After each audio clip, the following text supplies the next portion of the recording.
ฮัลโหลจะว่าครับมาชมกับพี่น้องครับอันนี้หมักหน้าเนี่ยเนาะหมักขามใจจ้าหมักหน้าใจหวานเนี่ยฮะใครพี่น้องเขาได้กินด้วยอ่ะเมื่อเร็วอยู่ในวันนี้เถินอยู่ในเถินขาด้วยครับนี่ครับอันนี้นะเป็นทู่งไว้ครับชิดีนั่นส่วนผักกาดผักกี้เจ้าบุญก็ในมือบุญอ่ะบุญ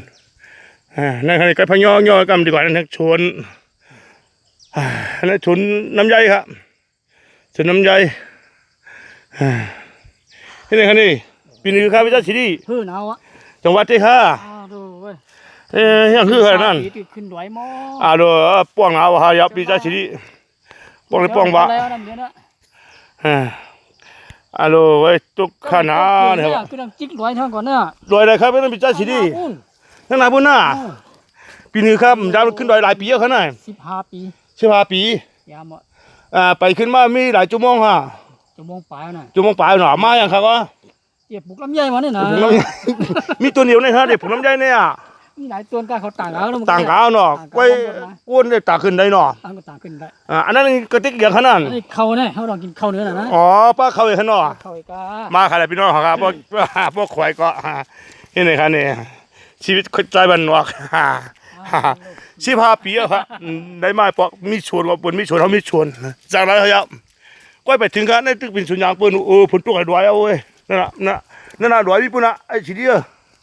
มีปุ่นอ่ะจะชีเดียชวนวะจังฮัลโหลตัวใครล่ะนี่จอดิเชิญนะครับก็ดีเย็นดีนะครับผมว่าผลตัวก็ก้นยามไปตั้งออกอินเฮียงกันบ้างเนาะออกอินเฮียงอะ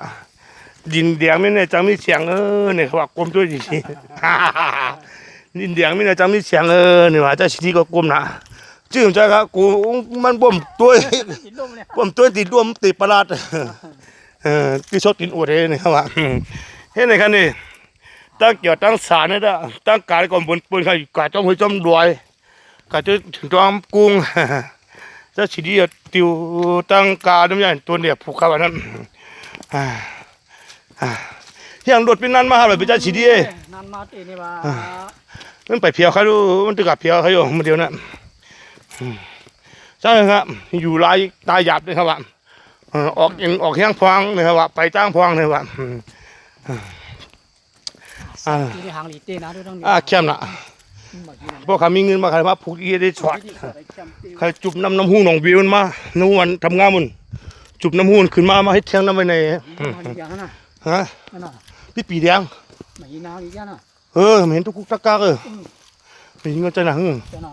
โอมิตาจีฉันเป็นทั้งเมียวนั่นธรรมชาติแบบนี้ก็ชิมกุนตัวมาไว้เยอะมาดีละคนเลยกว่ามาดีละ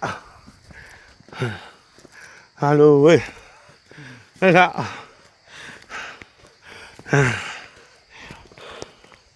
โอ้นี่ถูกไปโดเพื่อถูกไปโดหมดแล้วนะงวงฮะงวงไปโดตวงสู่ตวงโยเมียหนึ่งโคลำเนี่ยครับว่าที่อยู่ข้าเขาเตะช้ำมีจำเนี่ยว่ามีดีลอยจำจริงชอบเหมือนเต้า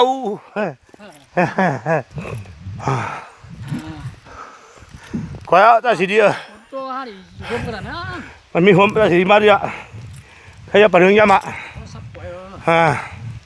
มาแต่สีเดียว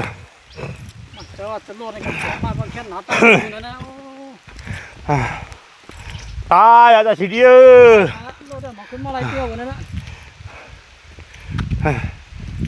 ตายดีอ่ะพวกนี้เราไปมาแทง10 บอลขีปุ่มท้ายรถอ่ะขีปุ่มอย่าหนาวลูก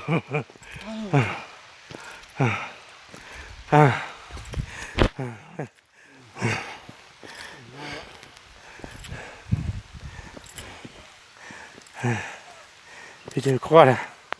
เอาละ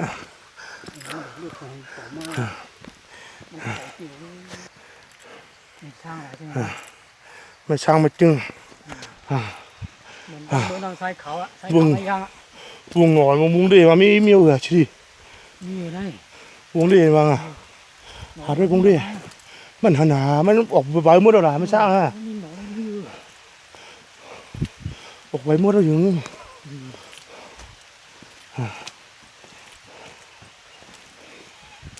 โอ้ยเฮ็ดเพี้ยชิเนี่ยเฮ็ดเพี้ยโอ้เราไปยังอ่ะ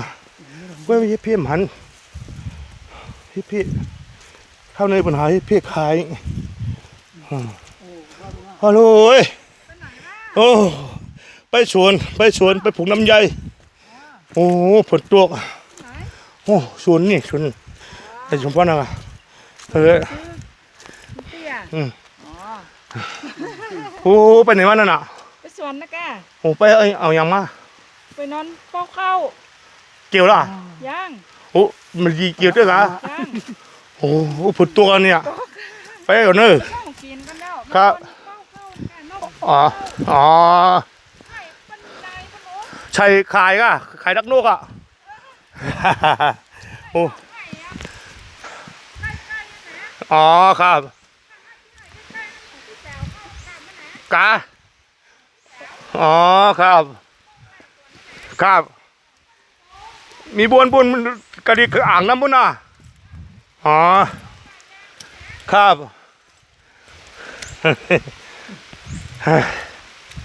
ทั้งใครอ่ะเดี๋ยวจะกลับมาไปนกเขาเจ้ามาครับเข้าปฏิปาทอารุตั้งก็ตัวเขาละกำรวมเลยนะ